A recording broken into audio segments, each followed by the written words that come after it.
सहनाववतु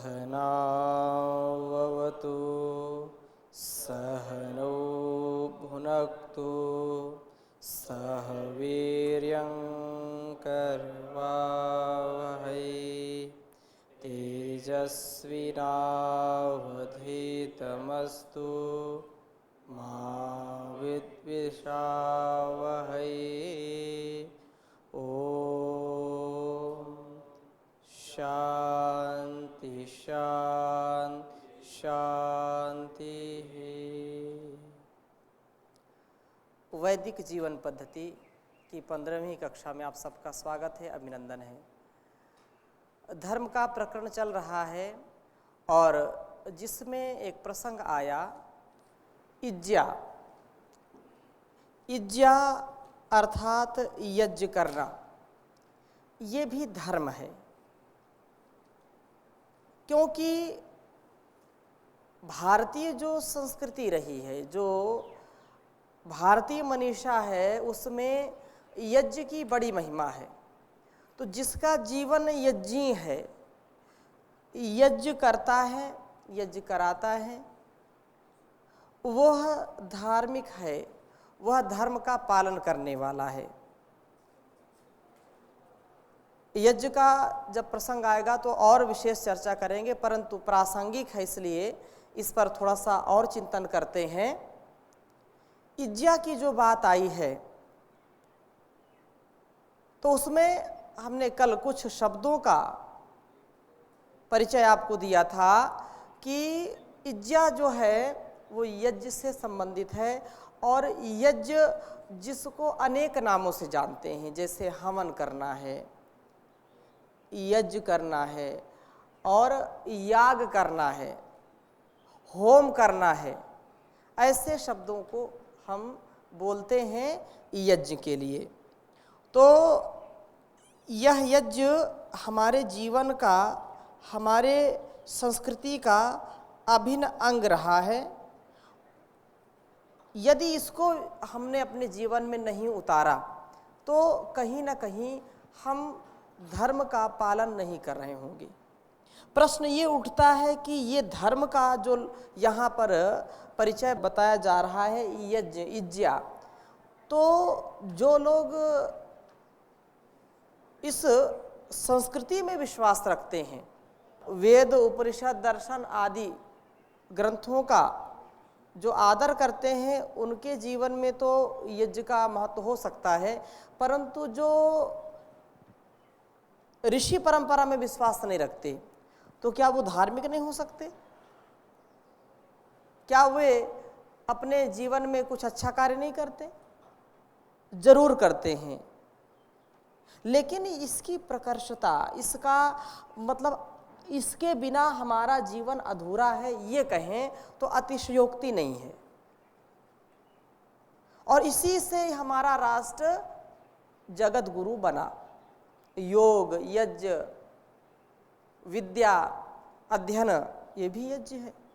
तो ऐसी परिस्थिति में हम राष्ट्र को उन्नत बनाने का जो कार्य कर सकते हैं तो वो अपने जीवन को यज्ञी करें, अपने घर में यज्ञ करें। जैसे कल बताया, होम का तात्पर्य यही है कि जिस घर में होम नहीं होता वो होम नहीं है, वो हाउस है। इसलिए 3 शब्दों पर हम ध्यान देंगे जो मुख्य अर्थ होता है यज्ञ का। यज्ञ का, यज्ञ, इस शब्द को यज्ञ, तो यज्ञ धातु से जो है 3 अर्थों में प्रयोग करते हैं यज्ञ धातु का। देव पूजा, देव पूजा, संगतिकरण,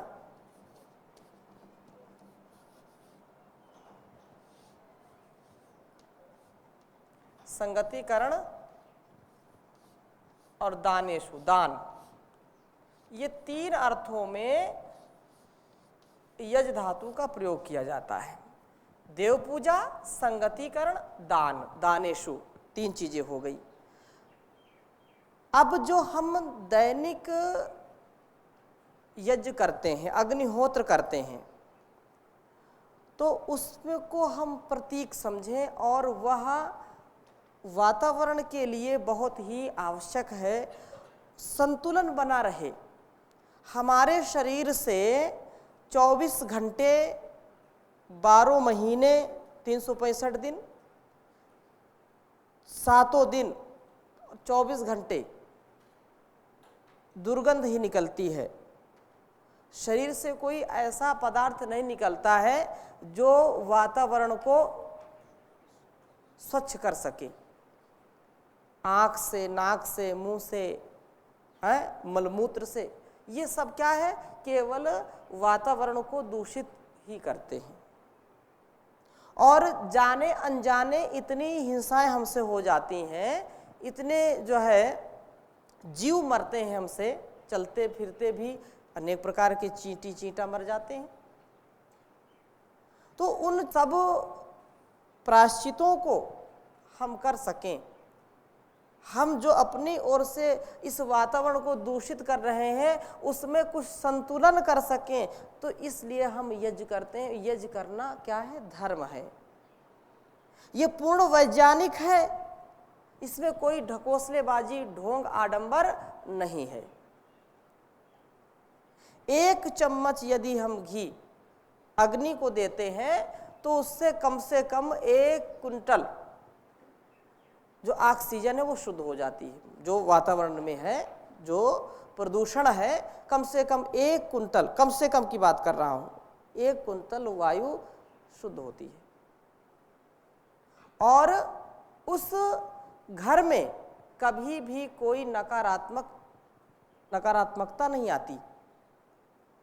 आपने भोपाल गैस त्रासदी सुनी होगी।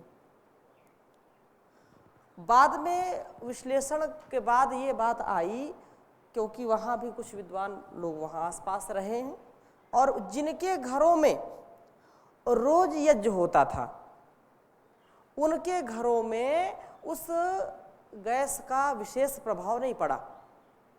अन्य जिन घरों में यज्ञ नहीं होता था उनमें बहुत ही हानि का सामना करना पड़ा। यज्ञ एक विज्ञान है और ये धर्म की जो चर्चा कर रहे हैं, धर्म भी क्या है, हमारा कर्तव्य है, हमारा दैनिक कर्तव्य, हमारा धर्म है। जैसे हम अपने शरीर को पुष्ट करते हैं अच्छे अच्छे पदार्थ लेकर के, प्राणवायु को लेकर के, शुद्ध जल को लेकर के, वैसे ही अग्नि में हम इन चीज़ों को डाल करके, जो रोगनाशक पदार्थ हैं, जो पुष्टिकारक पदार्थ हैं, जो सुगंधि युक्त पदार्थ हैं, जो अनेक प्रकार के जो है हमारे दोषों को हरने वाले पदार्थ हैं, उन पदार्थों को डाल करके हम क्या करते हैं, अपने इस वातावरण में प्रदूषित जो चीज़ें हैं, जो गैसें हैं, जो मनुष्य के लिए, जीव जंतुओं के लिए खतरा है या हानिकारक है, उनको कम करने का प्रयास किया जाता है। और इससे फसल भी अच्छी लोग लेते हैं।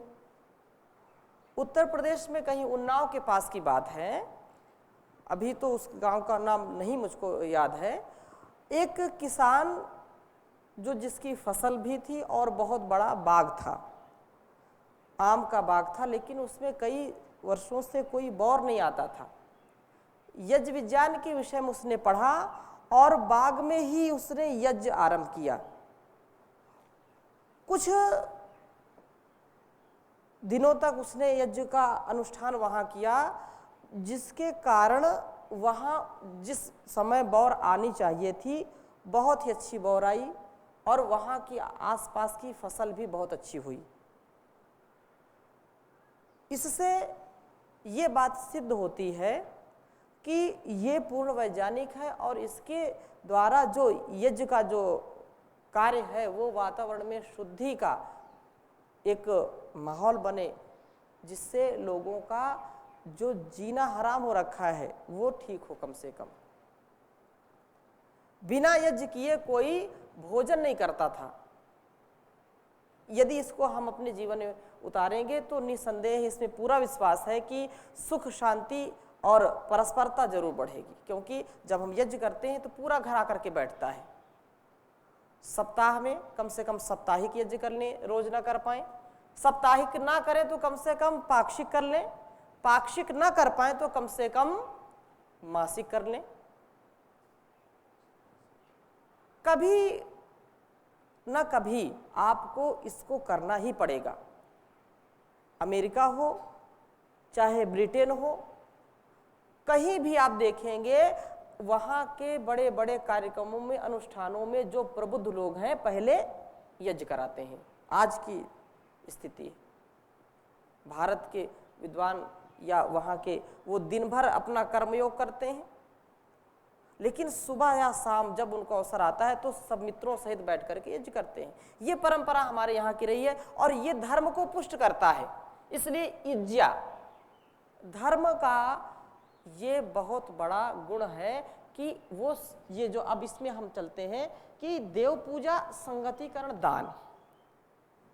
देव पूजा का तात्पर्य यही है, थोड़ी चर्चा की थी कल, कि अपने माता पिता गुरु आचार्य की सेवा करना, ये देव पूजा है। जड़ देवता और चेतन देवता दो प्रकार के देवता है। तो चेतन देवता में जो जीवित है, जो जीवित है उनकी भोजन से, औषध से, वस्त्र आदि से सेवा करनी, उनकी आज्ञा का पालन करना देव पूजा, उनको संतुष्ट करना क्या है, देव पूजा कहलाती है। तो जीवन में सत्संग हो, सत्संगति हो, एक दूसरे का आदर हो, स्वभाव में ये आ जाए। वो कोई हिंदू मुस्लिम सिख ईसाई की बात नहीं की जा रही है। व्यक्ति का जीवन जो है यज्ञी हो, उसके स्वभाव में परस्परता, विनम्रता, मैत्री भाव हो, ये भी यज्ञ है। उसके जीवन में मधुरता पूर्वक उसका बोल वचन हो, ये भी यज्ञ है। किसी की दुर्दशा में, किसी की परेशानी में हम जब सहयोग करते, ये भी यज्ञ है। हम किसी को परेशानी से ऊपर उठाते हैं, ये भी यज्ञ है। क्योंकि अपने पुरुषार्थ से दूसरों का सत्कार करना, दूसरों की सेवा करना, ये भी क्या है, यज्ञ है। संगतिकरण, पूरी सृष्टि में अयम यज्ञो भुवनस्य नाभि, ये यज्ञ है, ये भुवन की नाभि है। जैसे ये नाभि हमारे शरीर में सारे आरोग्यता का केंद्र होती है। यदि नाभि गड़बड़ तो भोजन पचेगा नहीं, बहुत सारी बीमारियां अपने आप आ जाती हैं। तो संसार का जो भुवन, ये भुवन की जो नाभि है, जो इसका मूल है, वो क्या है, यज्ञ। अथर्ववेद में बहुत चर्चा इसके विषय में की गई। इसलिए हमारे स्वभाव में यज्ञ हो, हमारे स्वभाव में मित्रता मैत्री भाव हो, देव पूजा का भाव हो, एक दूसरे का सत्कार हो, अपने से जो बड़ा है, जो कुछ देने वाला है, वो देवता कहलाता है। जो दूसरों को प्रकाशित करता है अपने स्वभाव से, अपने व्यवहार से, अपनी सेवा से, वो देवता कहलाता है। जैसे माता पिता गुरु आचार्य हमको शिक्षा देते हैं, हमारा भरण पोषण करते हैं, वो भी देवता है। मातृदेवो भव, पितृदेवो भव, आचार्य देवो भव, अतिथि देवो भव, राष्ट्र देवो भव। राष्ट्र को कुछ देता है तो राष्ट्र के लिए जीना, ये धर्म है, राष्ट्र धर्म। यहां किसी संकुचित या अल्प सोच वाली बात नहीं है। इस राष्ट्र में जो भी पल्लवित हो रहे हैं, पुष्पित हो रहे हैं, किसी भी समुदाय के हों, किसी भी जो है वर्ग के हों, सभी का ये धर्म है कि राष्ट्र की अस्मिता, राष्ट्र की सुरक्षा, राष्ट्र की रक्षा, राष्ट्र के गौरव के लिए प्राण अर्पण से सेवा करना, ये राष्ट्र धर्म है, ये धर्म है। और जो राष्ट्र के लिए नहीं है, उनके लिए राष्ट्र भी नहीं है। इसलिए राष्ट्र की सेवा करना भी धर्म है, यज्ञ है। राष्ट्र यज्ञ में अपने को आहुत करना,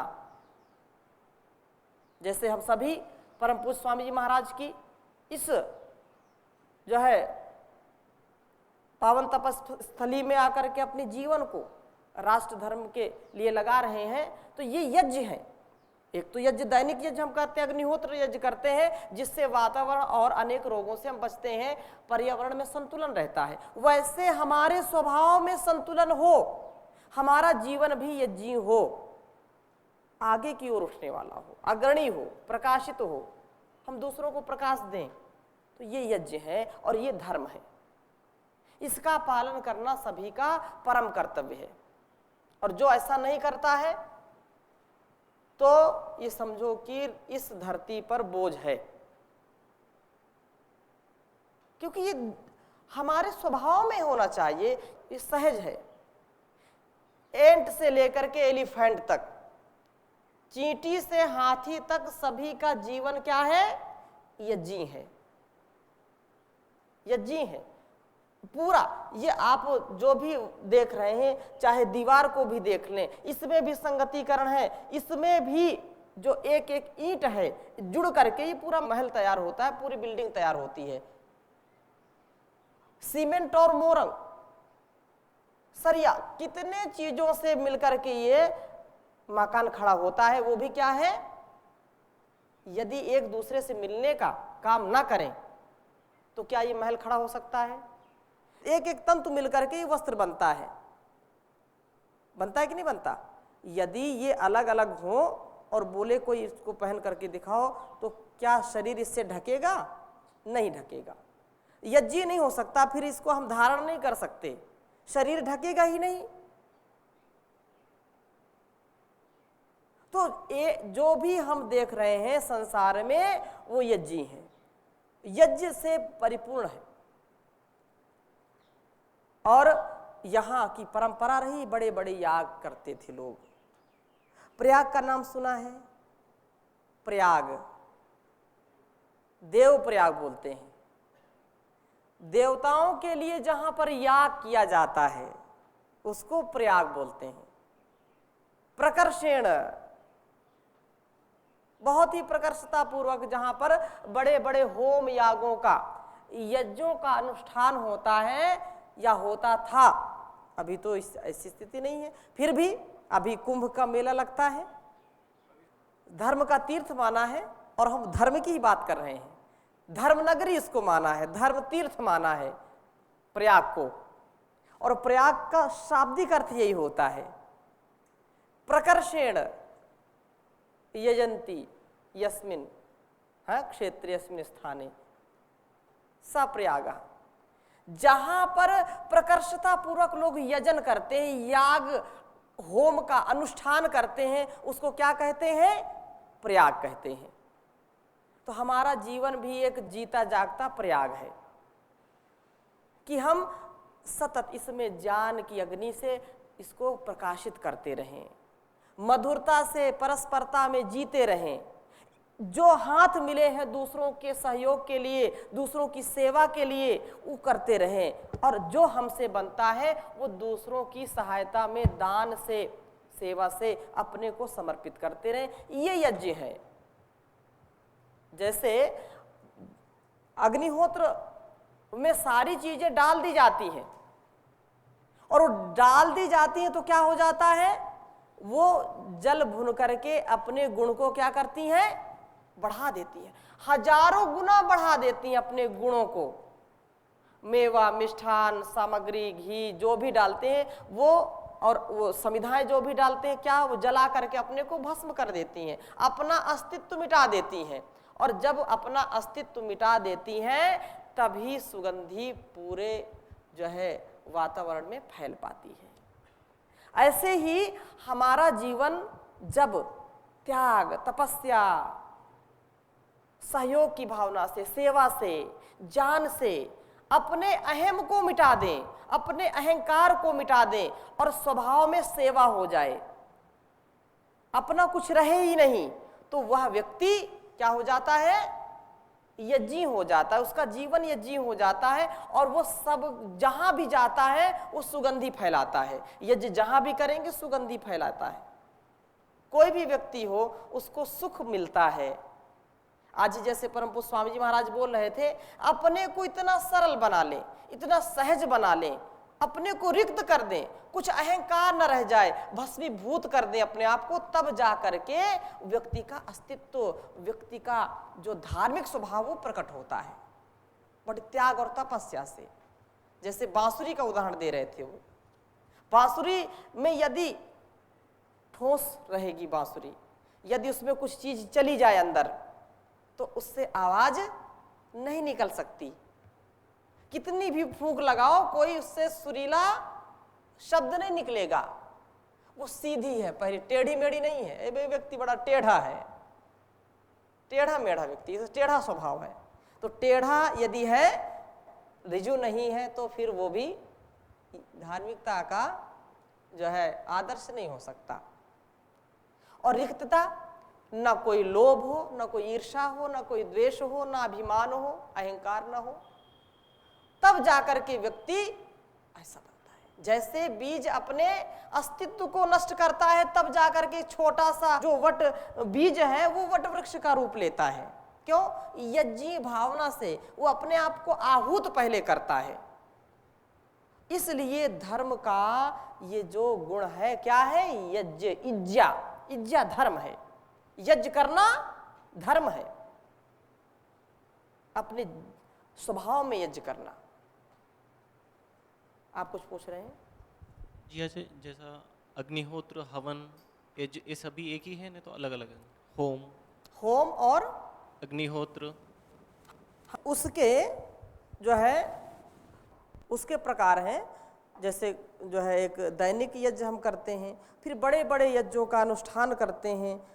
दो देश काल परिस्थिति में वो अलग अलग होते हैं, लेकिन अभिप्राय उनका यही होता है कि जो अग्निहोत्र है उसका एक वृहद रूप है। ठीक है, तो इस प्रकार से हम अपने जीवन को यज्ञी बनाएं। जैसे मेहंदी को घिसने के बाद, पीसने के बाद उसको हाथों में लगाते हैं तो उसमें रंग आता है। समूची हल्दी को दाल में, सब्जी में डाल दीजिए, क्या उसका रंग चढ़ेगा दाल या सब्जी में? कभी प्रयोग किया है कि नहीं? हल्दी सुखा ली जाती है और हल्दी की गांठ को, उसको पीसे नहीं, हल्दी की गांठ को दाल में डाल दीजिए, आंशिक रूप से महक आ जाएगी, गुण थोड़ा सा आएगा, लेकिन रंग नहीं आएगा, है ना? रंग कब आता है? जब वो पिस जाती है, अपना अस्तित्व मिटा देती है, वो गांठ रूप नहीं रहती, वो फैला देती है। अपने एक जो गांठ बांध के रखी थी उसको क्या कर दिया? खोल दिया, बिखर गई। तो अपने चरित्र से, अपने व्यवहार से, अपनी वाणी से, अपनी सेवा से, अपने ज्ञान से चारों ओर सेवा का जो है माहौल पैदा कर देना। जैसे परम पूज्य स्वामी जी महाराज का जो जीवन है वो महायज्ञ के समान है, यज्ञीय जीवन है। इस प्रकार से यदि हम जीवन जी सके तो ये सर्वश्रेष्ठ जीवन है और ये धार्मिकता का प्रतीक है।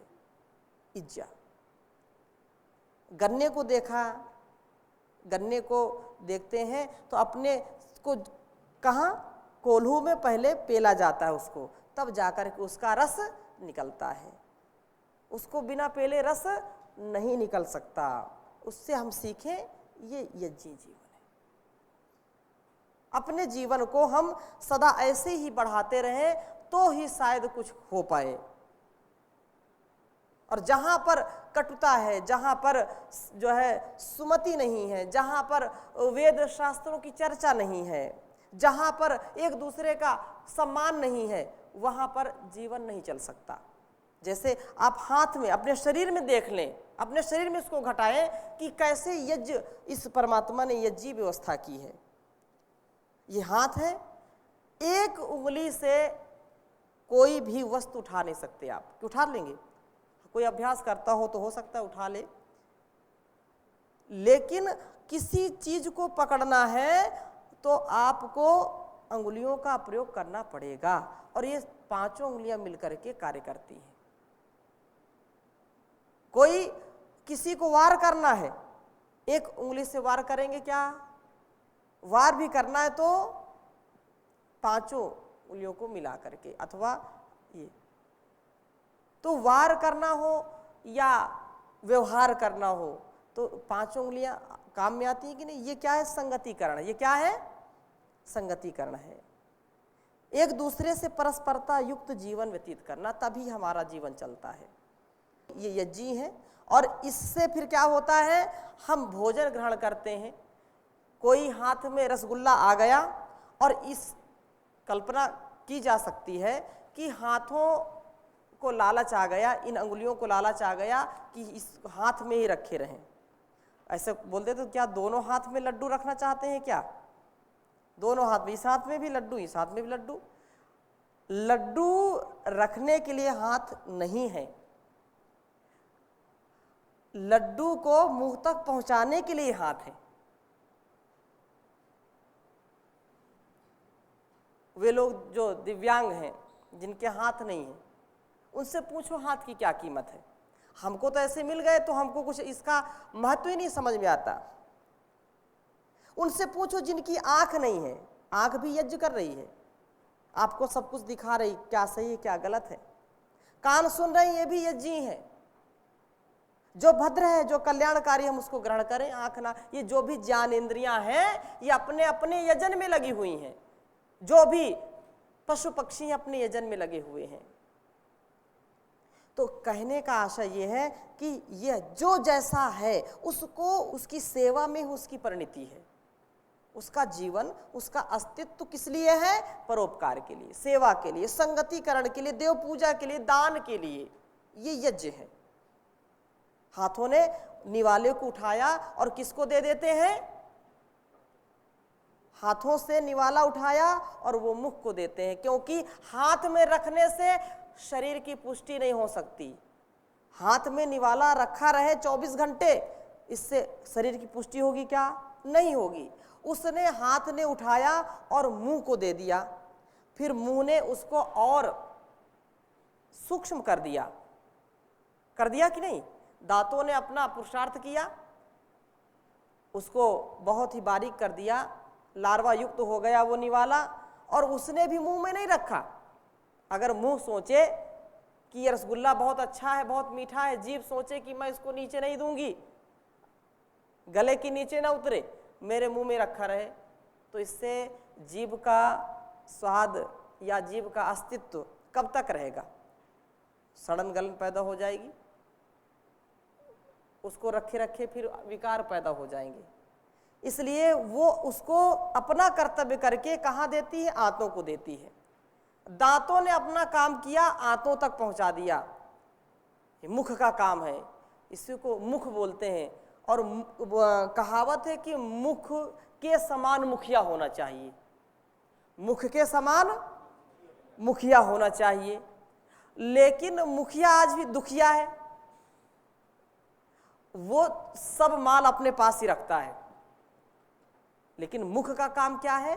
उसको बारीक करके अंदर पहुंचा दिया, आंतों को दे दिया, फिर आंतों ने भी अपने पास नहीं रखा। यदि आंतें अपने पास रख ले तो सड़न पैदा हो जाएगी, विकार पैदा हो जाएगा। उसने उसको और सूक्ष्म कर दिया, रस बना दिया, फिर रस से रक्त, मांस, मज्जा और अनेक जो सप्त धातुएं पुष्ट कर दी।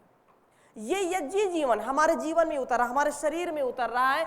ऐसा यदि हर व्यक्ति अपने अपने कर्तव्य का पालन करे अनासक्त भाव से, तो ये धर्म की स्थापना है, ये धर्म है, ये स्वभाव है। आज यही तक। ओम शांति शांति शांति।